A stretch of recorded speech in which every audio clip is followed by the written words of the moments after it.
Dengan mempelajari Sirah Nabawiyah, maka makin menambah kecintaan kepadanya. Semoga yang subscribe juga dimudahkan jalannya menuju surga.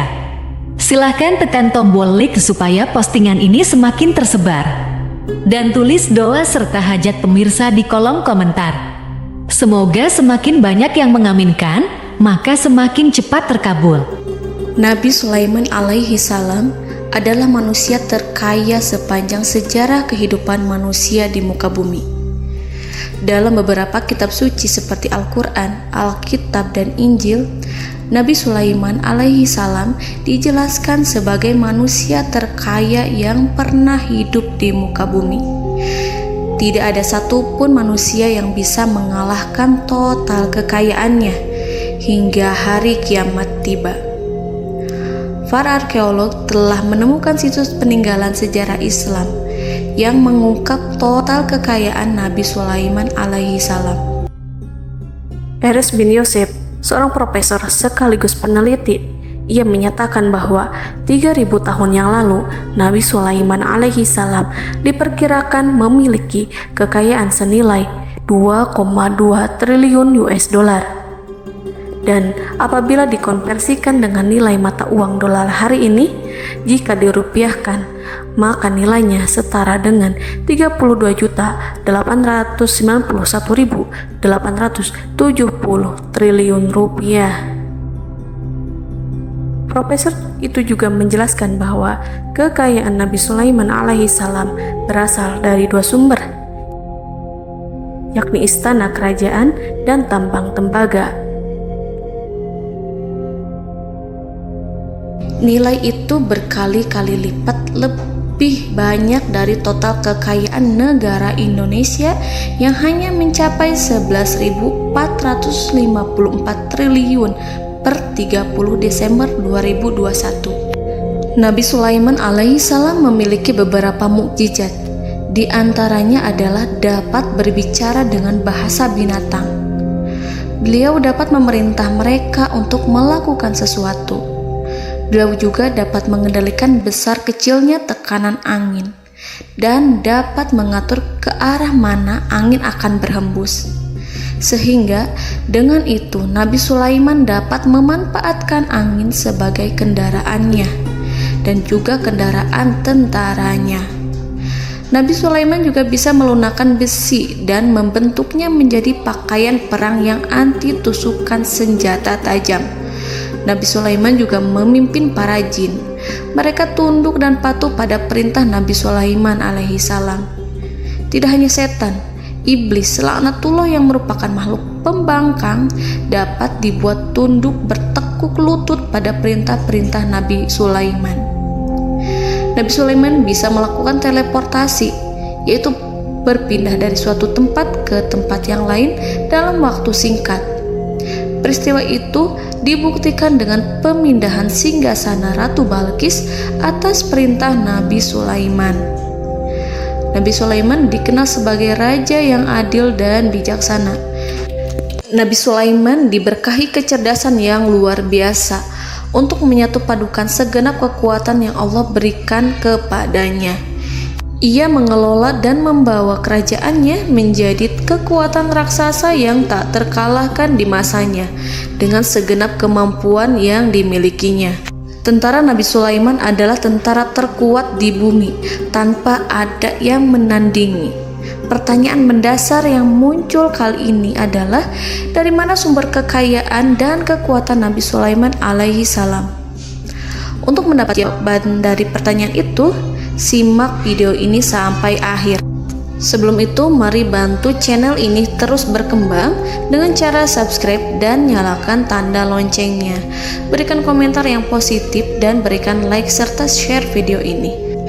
Bismillahirrahmanirrahim. Sungguh kami benar-benar telah menganugerahkan ilmu kepada Daud dan Sulaiman. Keduanya berkata, segala puji bagi Allah yang melebihkan kami dari kebanyakan hamba-hambanya yang mukmin.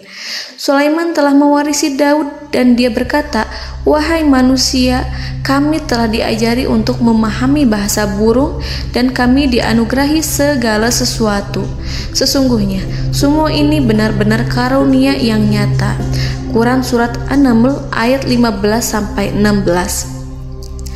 Saudara-saudaraku yang dirahmati Allah, pada ayat di atas disebutkan bahwa Sulaiman telah mewarisi Daud. Nabi Sulaiman mewarisi Nabi Daud dalam sisi kenabian dan kekuasaan, bukan mewarisi harta, karena para nabi tidak mewariskan harta. Sebab sepeninggalan mereka, harta para nabi menjadi sedekah bagi orang-orang yang ada di sekitarnya, yaitu orang-orang fakir dan orang-orang yang membutuhkan. Dan harta para nabi tidak dikhususkan bagi kalangan keluarganya. Rasulullah Shallallahu Alaihi Wasallam bersabda, "Kami para nabi tidak mewariskan." Nabi Sulaiman mewarisi kenabian dari Nabi Daud. Ini adalah hal yang jelas. Allah telah memilihnya sebagai nabi dari Bani Israel. Begitu juga Allah telah memberinya kekuasaan kerajaan sehingga ia menjadi pemimpin Bani Israel. Barangkali sesuatu yang paling penting yang diwarisi oleh Nabi Sulaiman dari Nabi Daud adalah tradisi militer. Kemajuan militer yang dahsyat telah berpindah kepada Nabi Sulaiman. Nabi Daud sebenarnya adalah seorang pengembala kambing yang sangat miskin, tetapi seiring dengan perjalanan waktu, ia menjadi komandan pasukan tiada tanding. Nabi Daud alaihi salam mengetahui bahwa kekuatan hakiki yang mengatur alam semesta adalah kekuatan Allah. Ketika Nabi Daud mengulurkan tangannya dan memegang potongan batu, lalu beliau melemparkannya dengan ketepel ke arah Jalut, kepala Jalut retak dan ambruk menghantam tanah. Ini sebagai bentuk demonstrasi kekuatan darinya. Kehadiran Nabi Daud mengubah pasukan Bani Israel, di mana mereka sebelumnya lari jika berhadapan dengan musuh. Maka kini keberadaan mereka mulai diperhitungkan di masa hidupnya. Nabi Daud mengalami peperangan yang sangat banyak, tapi Al-Quran tidak menceritakan secara terperinci. Hal itu dikarenakan karena Al-Quran adalah kitab dakwah di jalan Allah, bukan kitab sejarah. Al-Quran hanya menceritakan di dalam Al-Quran surat Shad ayat 20, "Dan kami kuatkan kerajaannya, kerajaan Daud." Ayat tersebut berarti bahwa Nabi Daud belum terkalahkan dalam peperangan yang diikutinya. Di samping dukungan yang Allah berikan kepadanya, juga pasukan dan rakyatnya, di mana mereka adalah orang-orang yang bertauhid, menyerahkan diri kepada Allah. Allah Subhanahu wa Ta'ala mengajarkan kepada Nabi Daud hal-hal yang menjadikan pasukannya memiliki keistimewaan yang dengannya mereka dapat mengalahkan pasukan-pasukan lain, pasukan-pasukan besar yang ada di bumi pada saat itu. Allah Subhanahu wa Ta'ala berfirman dalam surat Saba ayat 10, "Dan kami telah melunakkan besi untuknya." Baju besi mungkin akan menjadi masalah dalam benak kita. Ketika orang-orang yang berperang, baju besi cukup mengganggu gerakan mereka. Kita bisa membayangkan ketika ada dua orang berperang, salah satu dapat bergerak bebas, sementara yang lainnya tidak leluasa bergerak karena tertahan dengan pakaiannya. Namun, dengan kekuasaan Allah, Nabi Daud dapat melunakkan besi dan membuat baju besi yang ringan, yang mudah untuk digunakan.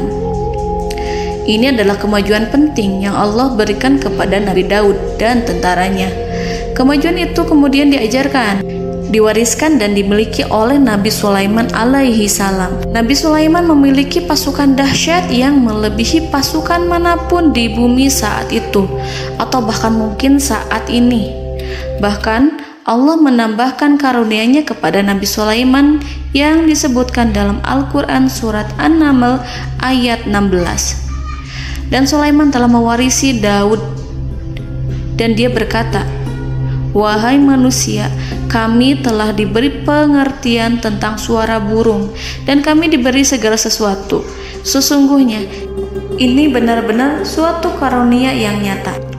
Saudara-saudaraku yang dirahmati Allah, pada suatu hari Nabi Sulaiman alaihi salam menengadahkan tangannya dan berdoa kepada Allah Subhanahu wa ta'ala. Antara hati Nabi dan Allah tidak ada penghalang, tidak ada jarak, tidak ada sekatan waktu, tidak ada satupun dari para nabi yang berdoa kepada Allah kecuali doanya pasti dikabulkan. Doa Nabi Sulaiman alaihi salam direkam dalam Al-Quran surat Shad ayat 35. Nabi Sulaiman berkata, "Ya Tuhanku, ampunilah aku, anugerahkanlah kepadaku kerajaan yang tidak dimiliki oleh seorang pun sesudahku." Nabi Sulaiman menginginkan dari Allah sesuatu kerajaan yang belum pernah diperoleh oleh siapapun setelahnya. Allah Subhanahu wa ta'ala mengabulkan doa Nabi Sulaiman dan memberinya kerajaan tersebut. Nabi Sulaiman mewarisi kekuasaan, kenabian, hikmah ilmu dari Nabi Daud alaihi salam. Orang-orang menyebut Nabi Sulaiman Al-Hakim, Sulaiman yang bijaksana. Kebijaksanaan Nabi Sulaiman tidak terbatas pada keadilannya di tengah-tengah manusia dan juga kasih sayangnya kepada mereka. Namun, kebijaksanaan Nabi Sulaiman juga berlaku di kalangan burung dan binatang lainnya. Nabi Daud juga mengenal bahasa burung, tetapi Nabi Sulaiman dapat berbicara dengan bahasa burung. Bahkan, ia dapat menggantikannya sebagai pembantunya. Ketika Nabi Daud bertasbih di gunung, burung-burung serta binatang buas ikut bertasbih bersamanya. Bahkan angin pun berhenti untuk mendengarkan tasbih itu. Sedangkan Nabi Sulaiman alaihi salam, Allah Subhanahu wa ta'ala memberinya karunia lebih dari itu, di mana binatang-binatang buas tunduk padanya, begitu juga angin dan burung. Saudara-saudaraku yang dirahmati Allah, Nabi Sulaiman alaihi salam mampu mendengarkan bisikan semut yang berbicara kepada sesama mereka. Bahkan ia mampu memerintahkan semut tersebut sehingga semut itu menjadi taat pada perintahnya. Pasukan Nabi Sulaiman memiliki kekuatan yang sangat dahsyat. Belum pernah ada di dunia ini satu pasukan pun yang memiliki kekuatan seperti itu. Kekuatan Nabi Sulaiman berasal dari beberapa kombinasi yang sangat mengagumkan, sehingga karenanya ia tidak dapat tertandingi. Kekuatan itu terdiri dari manusia, binatang-binatang, jin, dan lain sebagainya. Kita mengetahui bahwa jin adalah makhluk Allah dan manusia tidak mampu melihatnya atau menghadirkannya atau meminta pertolongan kepadanya. Sedangkan Nabi Sulaiman telah diberi Allah suatu kemampuan untuk menundukkan jin, mempekerjakan mereka sebagai tentara di tengah-tengah peperangan. Bahkan ia mampu menjadikan mereka sebagai pekerja-pekerja kasar di kerajaannya saat tidak ada peperangan. Oleh sebab itu, ketika ada pasukan lain yang mencoba melawan pasukan Nabi Sulaiman, mustahil mereka akan mendapatkan kemenangan. Bahkan pasukan Nabi Sulaiman diperkuat oleh pasukan burung.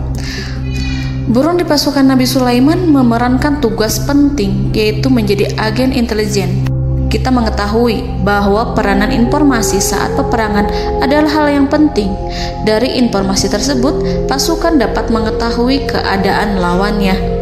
Demikianlah peranan burung pada pasukan Sulaiman. Ia terbang di tengah-tengah musuh. Kemudian, ia kembali kepada Nabi Sulaiman untuk menyampaikan berita tentang keadaan lawannya. Di samping jin dan burung, Allah juga menundukkan angin untuk Nabi Sulaiman. Nabi Sulaiman dapat memerintahkan angin dan ia mampu untuk menaiki angin tersebut. Dalam Al-Quran surat Shad ayat 36-40, Allah Subhanahu wa ta'ala berfirman, "Kami tundukkan kepada angin yang berhembus dengan baik menurut kemana saja yang dikehendaki Sulaiman. Dan kami tundukkan pula kepadanya setan-setan, semuanya ahli bangunan dan penyelam, dan setan yang lain yang terikat dalam belenggu. Inilah anugerah kami, maka berikanlah kepada orang lain atau tahanlah untuk dirimu tanpa perhitungan, dan sesungguhnya dia mempunyai kedudukan yang dekat pada sisi kami dan tempat kembali yang baik." Saudara-saudaraku yang dirahmati Allah, Allah Subhanahu wa Ta'ala juga memberikan kemampuan yang tak seorang pun dari para nabi mendapatkannya, yaitu kemampuan untuk memerintah setan. Setan adalah salah satu bagian dari jin. Ia adalah kelompok yang celaka dari bangsa jin. Kelompok ini sebenarnya tidak mampu dikuasai oleh manusia. Bahkan jin yang soleh tidak dapat mengatur setan.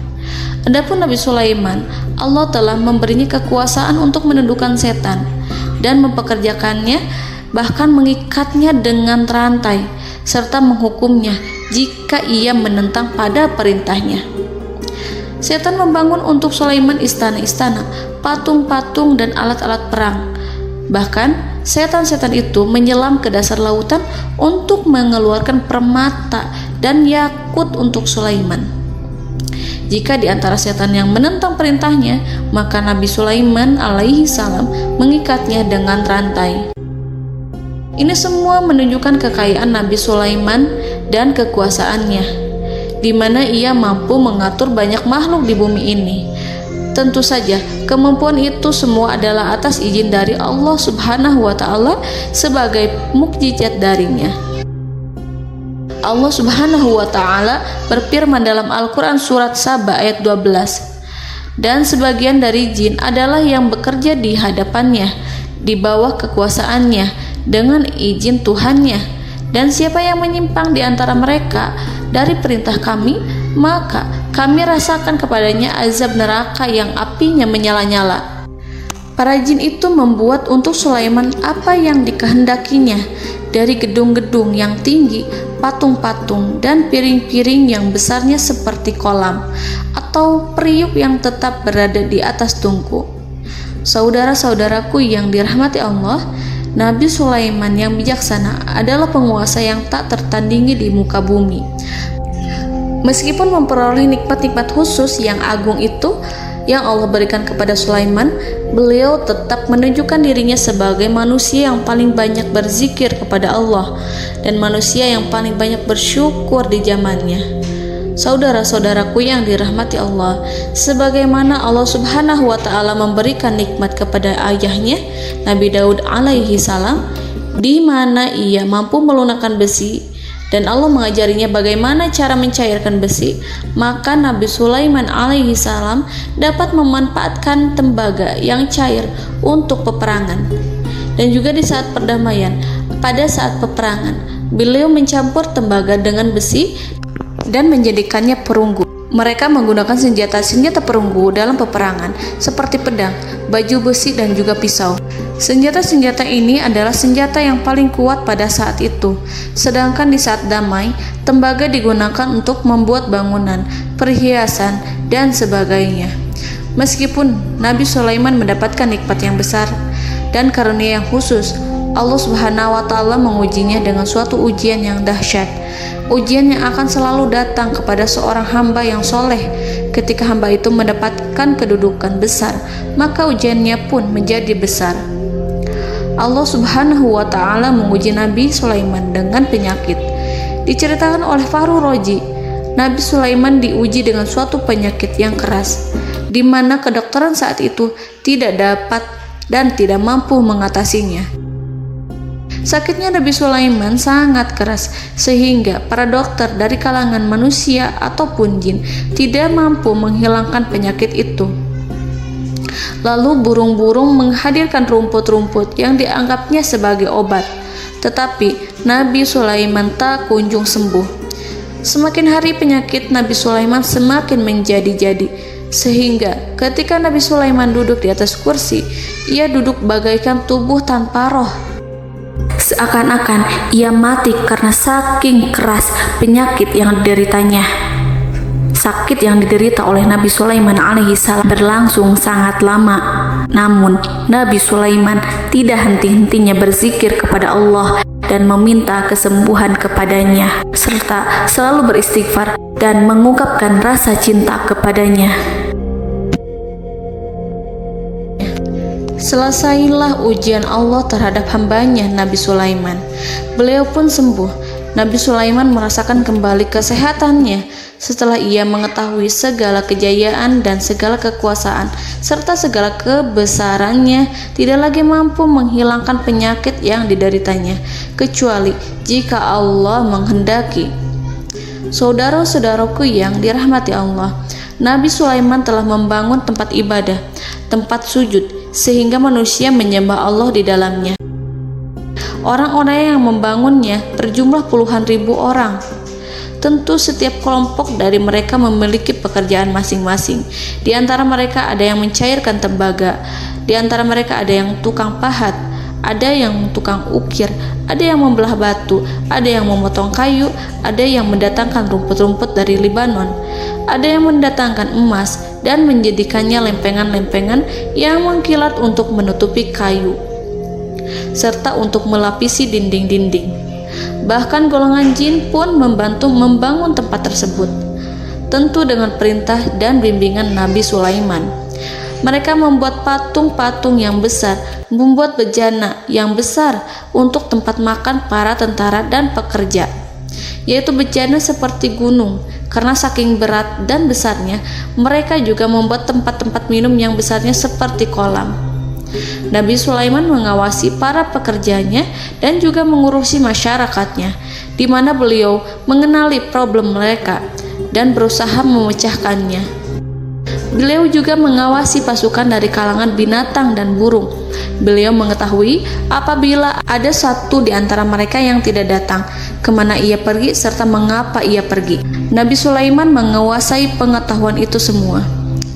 Nabi Sulaiman bukan hanya mengetahui problem tentara-tentaranya dari kalangan manusia ataupun tentaranya dari kalangan burung, namun ia juga menunjukkan kasih sayang terhadap semut, di mana beliau mendengar bisikannya dan tidak suka untuk menginjaknya. Nabi Sulaiman selalu menundukkan kepalanya ke bumi sebagai bentuk rasa rendah diri dan syukur kepada Allah. Pada suatu hari, Nabi Sulaiman alaihi salam berjalan di depan tentaranya dan tiba-tiba ia mendengar suara semut yang berkata kepada temannya dari kalangan semut. Hal itu terekam dalam Al-Quran surat An-Naml ayat 18-19. Wahai semut-semut, masuklah ke dalam sarang-sarangmu agar kamu tidak terinjak oleh Sulaiman dan tentaranya, sedangkan mereka tidak menyadarinya. Nabi Sulaiman alaihi salam tersenyum mendengar itu dan ia berdoa, "Ya Allah, ya Tuhanku, berilah aku ilham untuk tetap mensyukuri nikmat-Mu yang telah Engkau anugerahkan kepadaku dan kepada kedua orang ibu bapakku, dan untuk mengerjakan amal soleh yang Kau ridhoi, dan masukkanlah aku ke dalam rahmat-Mu, ke dalam golongan hamba-hamba-Mu yang soleh." Saudara-saudaraku yang dirahmati Allah, meskipun Nabi Sulaiman mendapatkan kekuasaan dan memiliki tentara yang besar, namun beliau menunjukkan kasih sayang terhadap bangsa semut. Beliau mendengarkan bisikannya dan melihat semut yang ada di depannya. Oleh karena itu, tak mungkin baginya untuk menginjak golongan semut itu. Nabi Sulaiman bersyukur kepada Allah telah memberinya nikmat, yaitu nikmat rahmat dan kasih sayang. Di samping itu, Nabi Sulaiman alaihi salam adalah orang paling kaya di dunia. Istananya terbuat dari kayu gaharu yang memiliki wangi harum. Istananya terbuat dari emas yang terkadang dari kristal. Beliau juga memiliki kursi besar yang terbuat dari emas dan permata. Istana Nabi Sulaiman merupakan istana yang paling besar di dunia. Nabi Sulaiman menggunakan pakaian dari emas dan permata. Meskipun demikian, Nabi Sulaiman tetap menunjukkan sebagai hamba yang berserah diri dan rendah diri di hadapan Allah Subhanahu wa Ta'ala. Nabi Sulaiman yang merendahkan diri di hadapan Allah, ia selalu sujud kepada Allah, sebagaimana ayahnya yang selalu bertasbih pada Allah. Nabi Sulaiman selalu melantunkan lagu-lagu cinta ilahi dan hanya memuji Allah Subhanahu wa Ta'ala. Pada suatu hari, Nabi Sulaiman alaihi salam mengeluarkan perintah kepada pasukannya untuk bersiap-siap. Kemudian, Nabi Sulaiman keluar dan memeriksa pasukannya satu demi satu. Kelompok yang pertama adalah kelompok manusia. Nabi Sulaiman memperhatikan kesiapan mereka. Lalu Nabi Sulaiman mengeluarkan perintah-perintah kepada mereka. Kemudian Nabi Sulaiman memeriksa kelompok jin dan menyampaikan perintahnya kepada mereka. Beliau memenjarakan jin yang tampak bermalas-malasan saat bekerja. Lalu beliau memeriksa binatang dan berkata kepada mereka, apakah mereka sudah makan dengan baik? Apakah mereka tidur dengan nyenyak? Apakah ada yang mengadu pada mereka, misalkan karena penyediaan makanan yang tidak layak?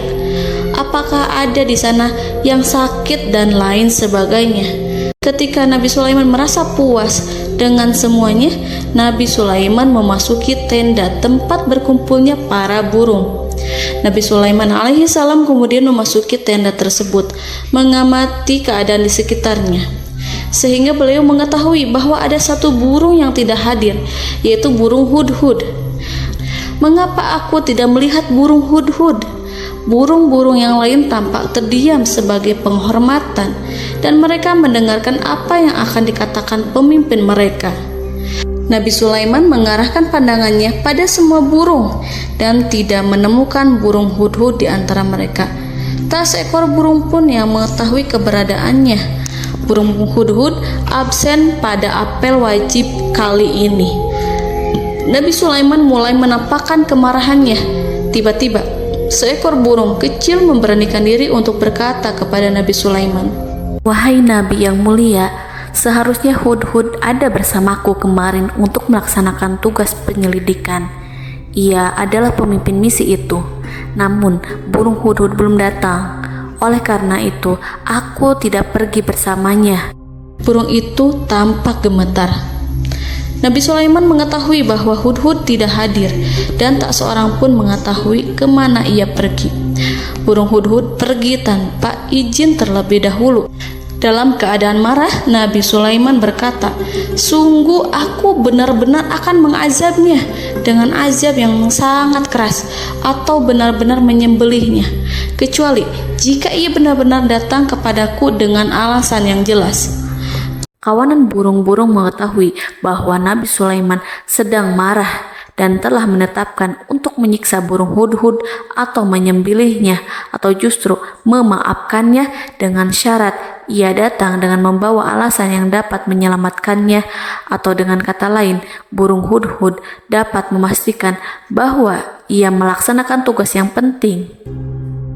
Nabi Sulaiman menunjukkan kemarahan yang besar sehingga siapapun akan merasa takut kepada Nabi Sulaiman yang marah. Nabi Sulaiman kemudian pergi dari tempat burung tersebut.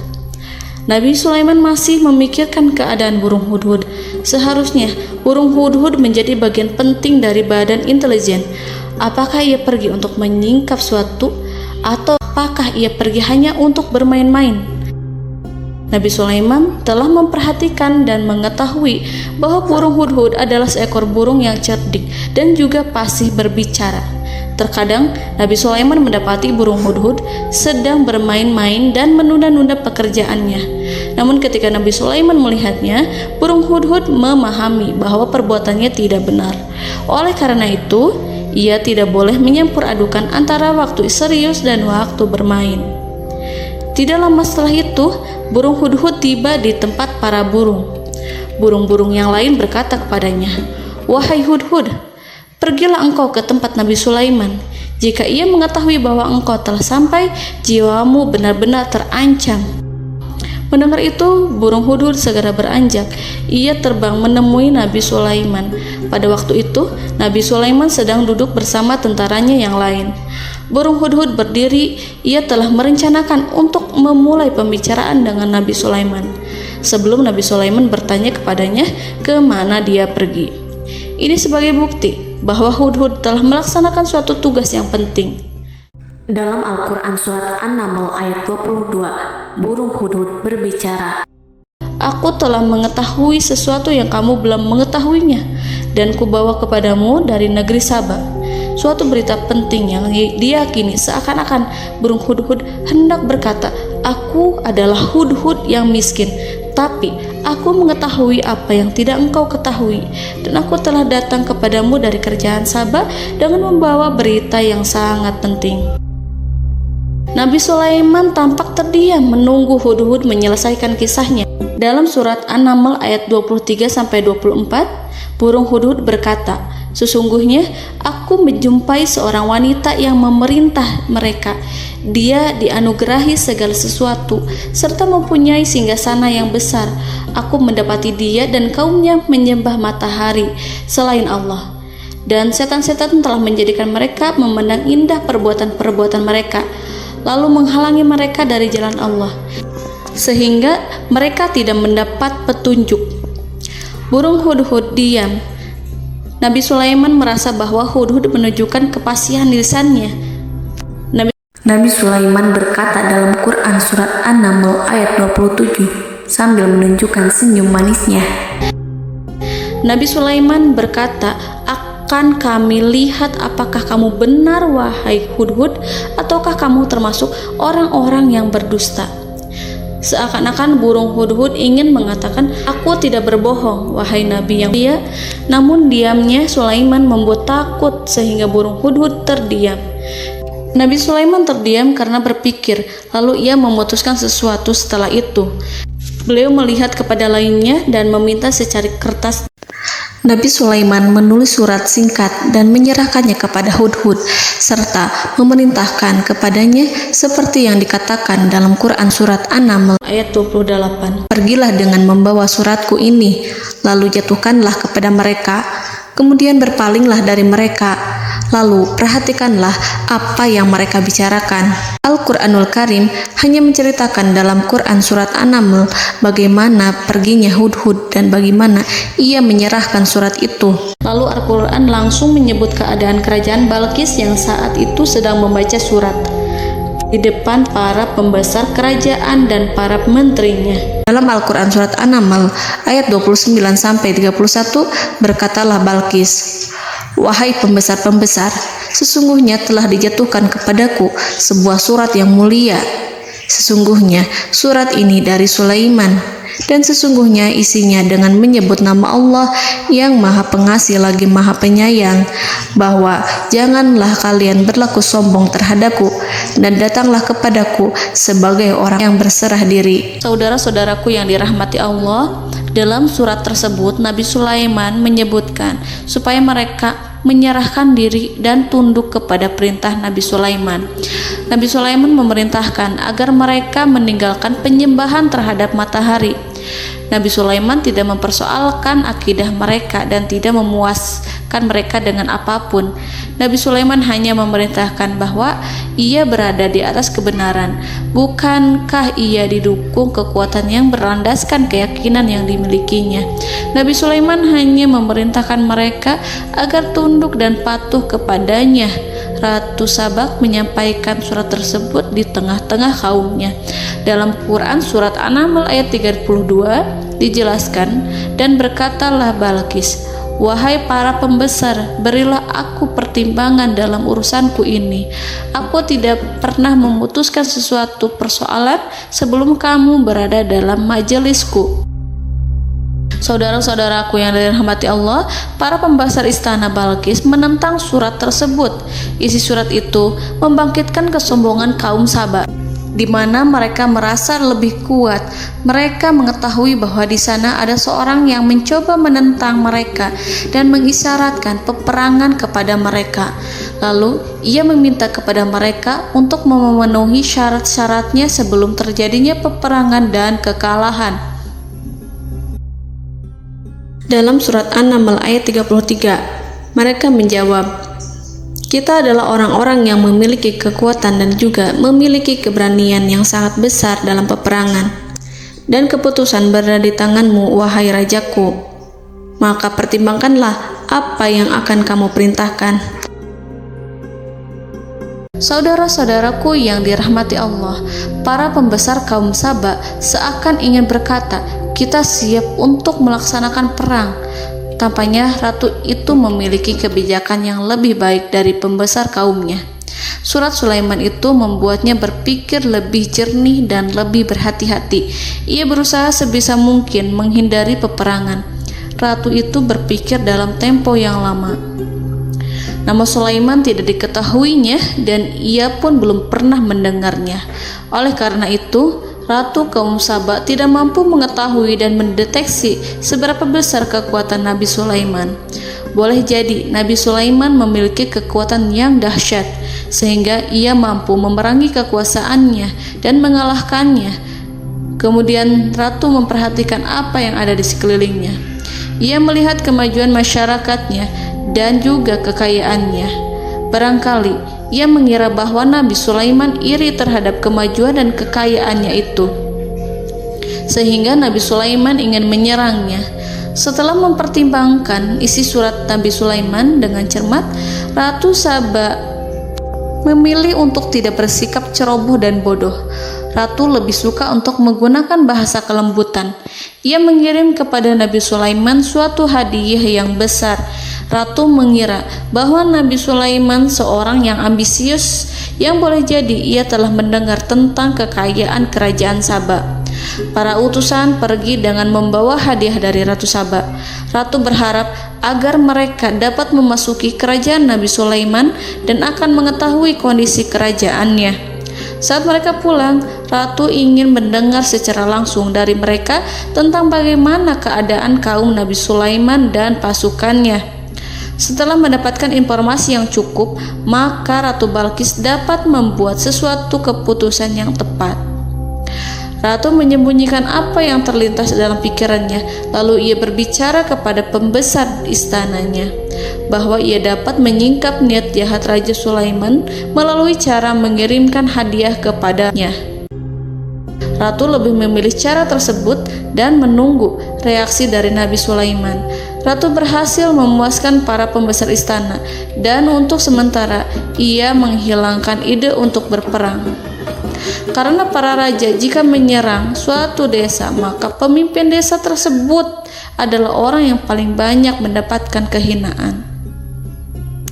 Akhirnya, para pembesar kaumnya merasa puas dengan pikiran Ratu Balkis. Saudara-saudaraku yang dirahmati Allah, dalam surat An-Naml ayat 34-35 dijelaskan, Ratu Balkis berkata, "Sesungguhnya raja-raja apabila memasuki suatu negeri, niscaya mereka akan membinasakannya dan menjadikan penduduknya yang mulia menjadi hina. Dan demikian pula lah yang akan mereka perbuat. Dan sesungguhnya aku akan mengirim utusan kepada mereka dengan membawa hadiah, dan aku akan menunggu apa yang akan dibawa kembali oleh utusan itu." Kemudian sampailah hadiah dari Ratu Balkis kepada Nabi Sulaiman. Para intelijen Nabi Sulaiman memberitahunya bahwa utusan Balkis datang dengan membawa hadiah.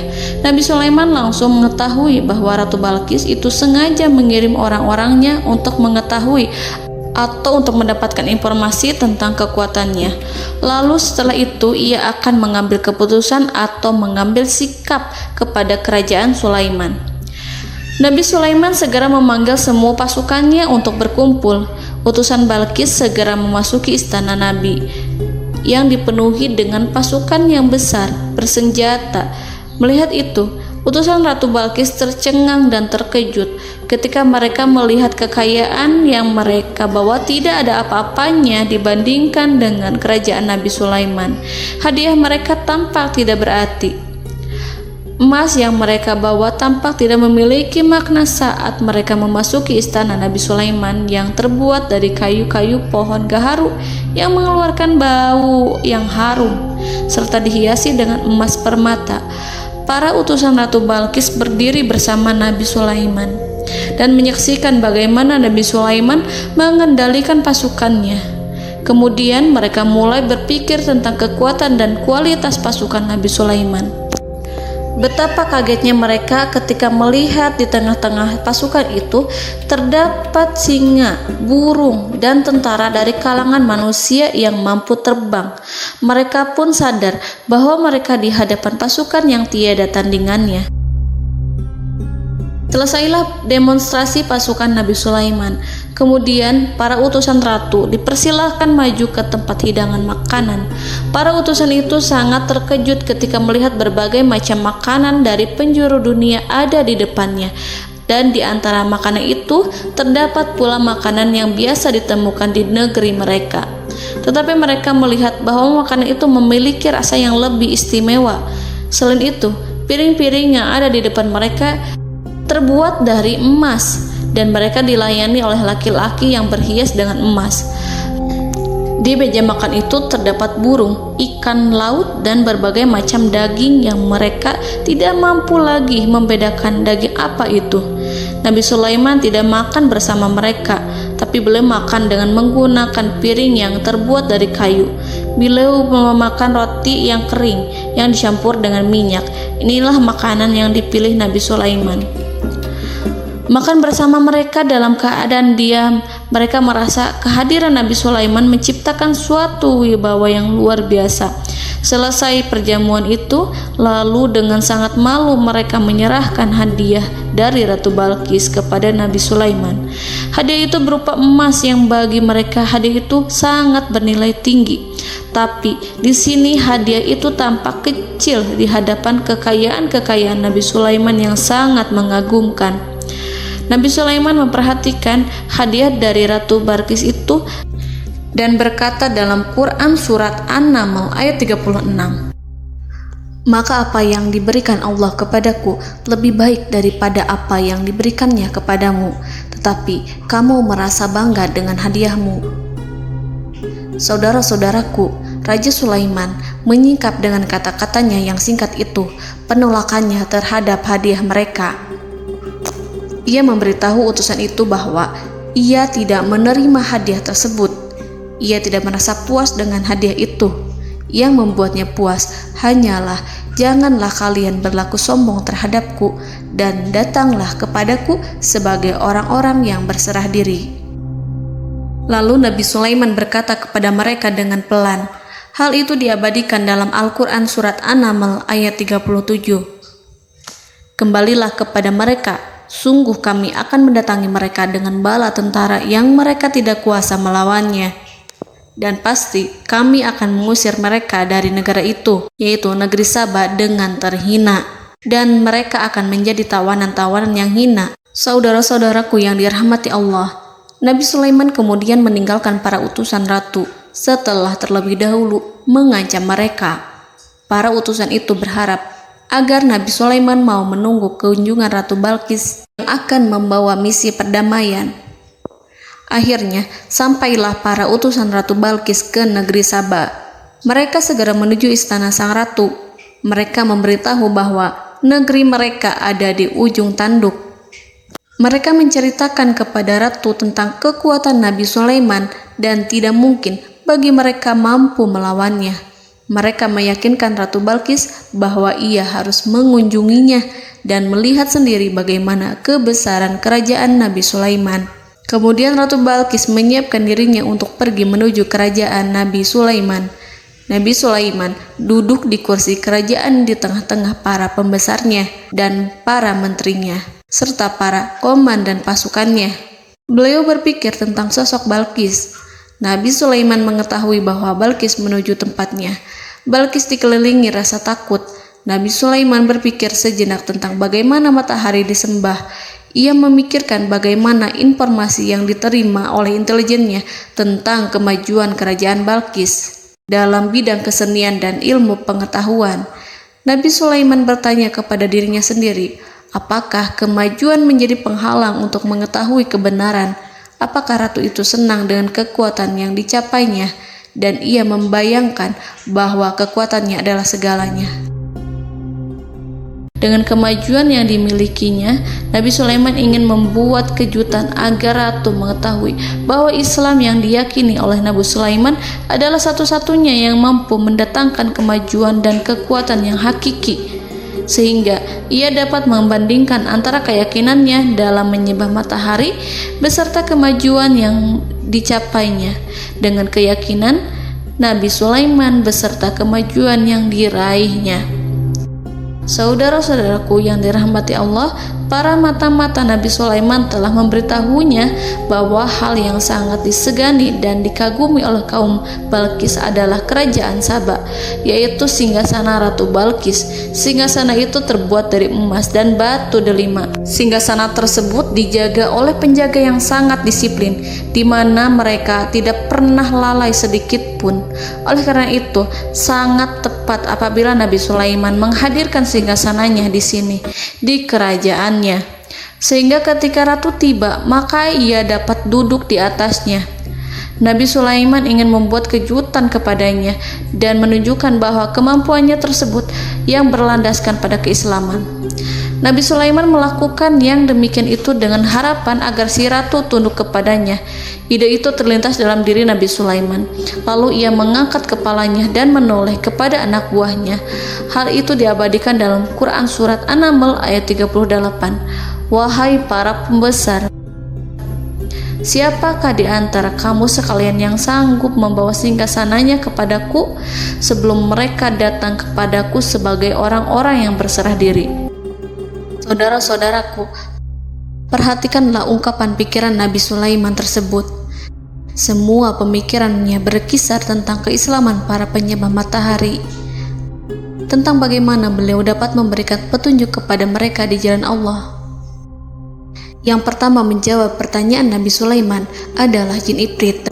Dalam Quran Surat An-Naml ayat 39, berkatalah Ifrit yang cerdik dari golongan jin, "Aku akan datang kepadamu dengan membawa singgasana itu sebelum kamu berdiri dari tempat dudukmu. Sesungguhnya aku benar-benar kuat untuk membawanya, lagi dapat dipercaya."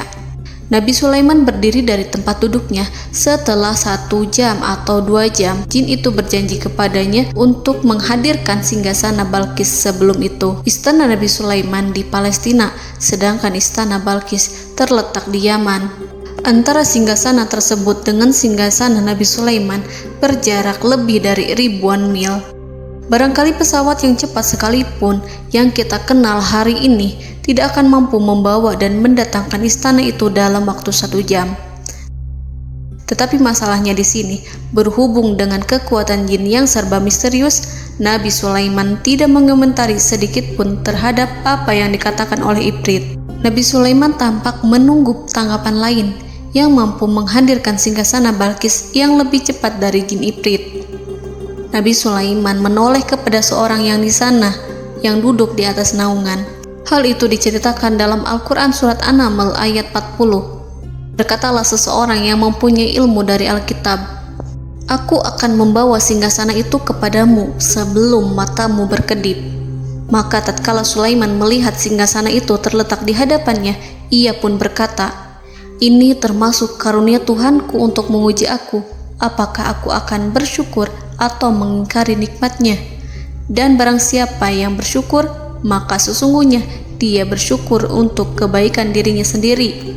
Dan barang siapa yang ingkar, maka sesungguhnya Tuhanku Maha Kaya lagi Maha Mulia." Saudara-saudaraku, belum lama seseorang yang mempunyai ilmu dari Alkitab menyatakan kalimatnya, sehingga singgasana itu tiba-tiba ada di depan Nabi Sulaiman, yang mampu menghadirkan singgasana itu lebih cepat dari kedipan mata. Al-Quranul Karim tidak menyingkap kepribadian seseorang yang menghadirkan singgasana itu. Al-Quran hanya menggarisi bahwa orang itu mempunyai ilmu dari Alkitab. Al-Quran tidak menjelaskan kepada kita apakah ia seorang malaikat ataukah manusia ataukah jin. Al-Quran sengaja tidak menyingkap hakikat kitab yang dimaksud. Saudara-saudaraku yang dirahmati Allah, setelah melihat singgasana itu, Nabi Sulaiman bersyukur kepada Allah. Ia mulai memperhatikan singgasana sang ratu. Singgasana tersebut merupakan simbol pembangunan dan juga kemajuan, tetapi nampaknya ia hanya sesuatu yang biasa saja jika dibandingkan dengan kekuasaan dan kebesaran ciptaan yang dibuat oleh manusia dan jin di kalangan istana Nabi Sulaiman. Nabi Sulaiman memikirkan dalam tempo yang sangat lama singgasana Ratu Balkis itu. Kemudian beliau memerintahkan agar singgasana itu diperbaiki, sehingga saat Ratu Balkis datang, dia akan mengujinya. Apakah Ratu Balkis dapat mengenali singgasananya ataukah tidak? Dalam Al-Quran Surat An-Naml ayat 41, Nabi Sulaiman berkata, "Ubahlah baginya singgasananya, maka kita akan melihat apakah dia mengenal ataukah dia termasuk orang-orang yang tidak mengenalnya." Saudara-saudaraku yang dirahmati Allah, Nabi Sulaiman memerintahkan agar dibangun istana yang akan digunakan untuk menyambut Ratu Balkis. Nabi Sulaiman memilih tempat di laut, dan ia memerintahkan agar dibangun suatu istana di mana sebagian besarnya terdiri dari air laut. Nabi Sulaiman memerintahkan agar lantainya itu terbuat dari kaca yang tebal dan kuat, sehingga orang-orang yang berjalan di atas istana itu akan dapat melihat di bawahnya ada ikan-ikan berwarna-warni yang berenang-renang. Dan mereka akan melihat rumput-rumput laut yang bergerak-gerak. Akhirnya, selesailah pembangunan istana itu. Saking bersihnya kaca lantainya, sehingga tampak di sana tidak ada kaca. Burung hudhud memberitahu Nabi Sulaiman bahwa Balqis telah sampai dekat kerajaannya. Kemudian Ratu Balqis datang. Al-Quran tidak menyebutkan keadaan Nabi Sulaiman saat menyambut Balqis, namun Al-Quran menunjukkan dua sikap Ratu Balqis. Yang pertama, bagaimana sikap Balqis ketika pertama kali melihat singgasananya yang datang mendahuluinya, padahal ia telah meninggalkan pengawalannya untuk tetap setia menjaga singgasananya itu. Keadaan kedua adalah keadaan di depan istana yang dibangun untuk penyambutan Balqis. Istana itu penuh dengan permata yang berenang-renang di bawahnya ikan-ikan. Dalam Quran Surat An-Naml ayat 42 dijelaskan, dan ketika Balqis datang, ditanyakanlah kepadanya, serupa inikah singgasanamu? Balqis menjawab, seakan-akan singgasana ini adalah singgasanaku. Kami telah diberi pengetahuan sebelumnya, dan kami adalah orang-orang yang berserah diri. Saudara-saudaraku, pada dialek di atas, Balqis melihat singgasananya dan ia tercengang saat mengetahui bahwa itu adalah singgasana miliknya. Namun kemudian ia mulai ragu karena melihat tidak sepenuhnya itu singgasana miliknya. Jika itu benar-benar miliknya, lalu bagaimana ia datang mendahuluinya? Dan bila bukan singgasananya, maka bagaimana Sulaiman dapat meniru sepersis dan seteliti itu? Padahal Sulaiman tidak pernah sekalipun ke kerajaannya. Nabi Sulaiman berkata saat melihat Balqis mengamati singgasananya, apakah ini singgasanamu? Balqis terlihat sangat kebingungan, namun setelah itu ia menjawab, sepertinya benar. Nabi Sulaiman berkata, kami telah diberi ilmu sebelumnya dan kami sebagai orang-orang muslim. Saudaraku yang dirahmati Allah, melalui pertanyaan Nabi Sulaiman ingin mengisyaratkan kepada Balqis agar ia membandingkan antara keyakinannya beserta ilmu yang dicapainya dengan keyakinan Nabi Sulaiman yang muslim beserta pengetahuan yang telah diraihnya. Penyembahan terhadap matahari dan pencapaian ilmu yang dicapai oleh Ratu Balqis tanpa tidak ada apa-apanya dibandingkan dengan ilmu Nabi Sulaiman dan keislaman. Nabi Sulaiman telah mendahuluinya dalam bidang ilmu karena keislamannya. Karena itu, sangat mudah baginya untuk mengungguli Balqis dalam ilmu-ilmu yang lainnya. Demikianlah yang disyaratkan dalam pertanyaan Nabi Sulaiman kepada Ratu Balqis. Ratu Saba itu mengetahui bahwa ini adalah singgasananya, di mana singgasana itu datang lebih dahulu daripada dirinya. Beberapa bagian darinya telah diubah saat Balqis masih di perjalanan menuju ke tempat Nabi Sulaiman. Ia berpikir kemampuan apa yang dimiliki Nabi Sulaiman. Ratu Balqis tercengang melihat apa yang disaksikannya, yang berupa buah dari keimanan Nabi Sulaiman dan hubungannya dengan Allah Subhanahu wa Ta'ala. Sebagaimana Balqis juga tercengang ketika melihat kemajuan di bidang ilmu pembangunan, seni, dan ilmu-ilmu yang lainnya. Maka ia tidak lebih kagum lagi saat melihat hubungan yang kuat antara keislaman Nabi Sulaiman dengan ilmunya, serta kemajuan yang diraihnya. Dalam Al-Quran Surat An-Naml ayat 43 dijelaskan, dan apa yang disembahnya selama ini selain Allah mencegahnya untuk melahirkan keislamannya, karena sesungguhnya ia terdahulu termasuk orang-orang yang kafir. Saudara-saudaraku yang dirahmati Allah, berguncanglah dalam benak Balqis ribuan hal ketika melihat keyakinan kaumnya runtuh di hadapan Nabi Sulaiman.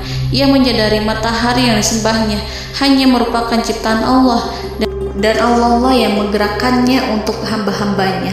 Lalu terbitlah matahari kebenaran dalam dirinya. Hatinya diterangi oleh cahaya baru yang tidak akan tenggelam seperti tenggelamnya matahari. Masa keislamannya hanya menunggu waktu. Ratu Balqis memilih waktu yang tepat untuk mengumumkan keislamannya. Allah Subhanahu wa Ta'ala berfirman dalam Quran Surat An-Naml ayat 44. Dikatakan kepadanya, masuklah ke dalam istana. Maka tatkala ia melihat lantai istana itu, dikiranya kolam air yang besar dan disingkapnya 2 betisnya. Berkatalah Sulaiman, sesungguhnya ia adalah istana licin yang terbuat dari kaca. Berkatalah Balqis, wahai Tuhanku, sesungguhnya aku telah berbuat zalim terhadap diriku dan aku berserah diri bersama Sulaiman kepada Allah Tuhan semesta alam. Saudara-saudaraku yang dirahmati Allah, dikatakan kepada Balqis, masuklah ke dalam istana. Ketika ia masuk, maka ia tidak menyaksikan adanya kaca, tetapi ia melihat air, sehingga ia mengira akan bersinggungan dengan air. Lalu ia menyingkapkan sedikit bajunya agar bajunya itu tidak basah. Nabi Sulaiman mengingatkannya tanpa melihatnya agar ia tidak khawatir terhadap pakaiannya, karena pakaiannya tidak akan basah, sebab di sana tidak ada air. Itu sekedar kaca yang halus, yang saking halusnya sehingga ia tidak tampak. Pada kesempatan itulah Balqis mengumumkan keislamannya, yang mengakui kelalimannya, dan ia menyatakan menyerahkan diri kepada Nabi Sulaiman dan kepada Allah Tuhan semesta alam. Lalu kaumnya pun mengikutinya dan mereka memeluk Islam. Balqis menyadari ia berhadapan dengan penguasa yang terbesar di bumi dan Nabi Allah yang mulia. Untuk pertama kalinya, wajah Sulaiman tampak dihiasi dengan senyuman yang menunjukkan kepuasannya sejak Balqis mengunjunginya. Demikianlah Nabi Sulaiman mewujudkan kejayaannya yang hakiki dan menyebarkan cahaya Islam di muka bumi. Saudara-saudaraku, Al-Quran tidak menyebutkan kisah Balqis setelah keislamannya. Para ahli tafsir mengatakan bahwa ia menikah dengan Nabi Sulaiman. Selain itu, ada yang mengatakan bahwa ia menikah dengan salah satu orang dekat Nabi Sulaiman. Ada juga yang mengatakan bahwa sebagian Raja Habasyah adalah keturunan dari buah perkawinan ini. Wallahu a'lam bishawab. Saudara-saudaraku yang dirahmati Allah, Nabi Sulaiman hidup di tengah-tengah kejayaan dan kemuliaan di bumi. Kemudian Allah menetapkan kematian untuknya, sebagaimana kehidupan Sulaiman berada di puncak kemuliaan dan kejayaan yang penuh dengan keajaiban yang luar biasa. Maka kematiannya pun merupakan tanda-tanda kebesaran Allah yang penuh dengan keajaiban. Demikianlah bahwa kematiannya sesuai dengan kehidupannya, sesuai dengan kejayaannya. Allah berfirman tentang kematian Sulaiman di dalam Al-Quran Surat Saba ayat 14. Maka tatkala kami telah menetapkan kematian Nabi Sulaiman, tidak ada yang menunjukkan kepada mereka kematiannya itu kecuali rayap yang memakan tongkatnya. Maka tatkala ia telah tersungkur, tahulah jin bahwa kalau sekiranya mereka mengetahui yang gaib, tentulah mereka tidak akan tetap dalam siksa yang menghinakan. Saudara-saudaraku, kemampuan Nabi Sulaiman untuk menundukkan jin dan mempekerjakan mereka serta hubungan mereka dengan semua itu menimbulkan fitnah di tengah-tengah manusia. Dalam hal tertentu, kematian Nabi Sulaiman merupakan batasan jawaban terhadap fitnah ini. Kami tidak mengetahui siapa yang mengklaim bahwa jin mengetahui hal yang gaib. Apakah itu setan yang terkutuk, atau jin yang bodoh, atau manusia yang tertipu? Kami tidak mengetahui siapa yang bertanggung jawab terhadap tersebarnya isu yang keliru ini. Yang kita ketahui adalah bahwa hal tersebut adalah mempengaruhi sebagian manusia dan jin. Barangkali manusia berkata kepada diri mereka, selama jin melakukan perbuatan yang luar biasa ini, maka apa gerangan yang menjadikan mereka tidak mengetahui hal yang gaib itu? Manusia itu lupa bahwa kunci kegaiban berada di tangan Allah. Masalah ilmu gaib tidak akan mampu dikuasai oleh jin dan manusia. Hanya Dia yang mengetahuinya, dan manusia diberitahu hanya sedikit sekali. Saudara-saudaraku yang dirahmati Allah, seakan-akan Allah telah merencanakan bahwa kematian Sulaiman bertujuan untuk menghancurkan pemikiran itu, yaitu pemikiran bahwa jin mengetahui hal-hal yang gaib. Jin bekerja untuk Nabi Sulaiman selama beliau hidup, dan tatkala beliau meninggal, maka tugas mereka menjadi bebas. Nabi Sulaiman meninggal tanpa diketahui oleh jin, sehingga mereka tetap bekerja untuk mereka, tetap mengabdi kepada Sulaiman. Seandainya mereka mengetahui hal yang gaib, niscaya mereka tidak akan meneruskan pekerjaan mereka. Saudara-saudaraku, pada suatu hari Nabi Sulaiman memasuki mihrabnya untuk itikaf ibadah dan beribadah kepada Allah. Tak seorang pun yang berani mengganggu khalwatnya. Mihrab Sulaiman terletak di puncak gunung dan dindingnya terbuat dari permata. Pada suatu hari Nabi Sulaiman duduk bersandar pada tongkatnya dan ia tampak tenggelam dalam tafakur. Beliau berzikir pada Allah hingga rasa kantuk menguasainya. Lalu setelah itu malaikat maut menemuinya. Nabi Sulaiman pun meninggal. Beliau bersandar kepada tongkatnya. Jin melihatnya dan mengira bahwa beliau sedang sholat, sehingga mereka pun terus melanjutkan pekerjaannya. Berlalulah hari demi hari yang panjang. Datanglah rayap, yaitu semut kecil yang memakan kayu.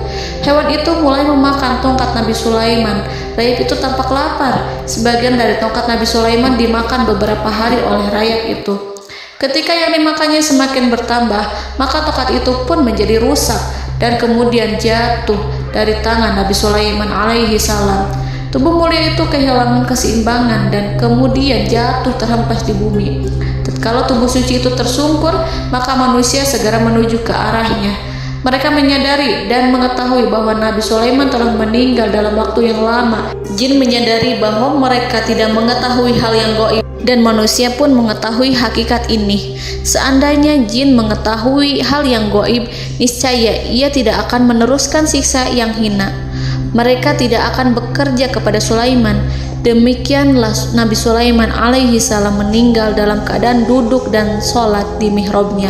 Lalu berita itu tersebar bagaikan api di bumi.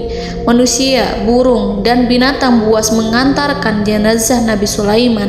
Sekawanan burung tampak sedih dan menangis. Semua makhluk bersedih. Akhirnya tak seorang pun mengetahui bahasa burung di bumi. Meninggallah seorang yang memahami pembicaraan burung, binatang-binatang, jin, dan lain sebagainya. Burung-burung itu berkata, betapa beratnya kehidupan di tengah orang-orang yang tidak mengetahui pembicaraan kita. Allahu a'lam.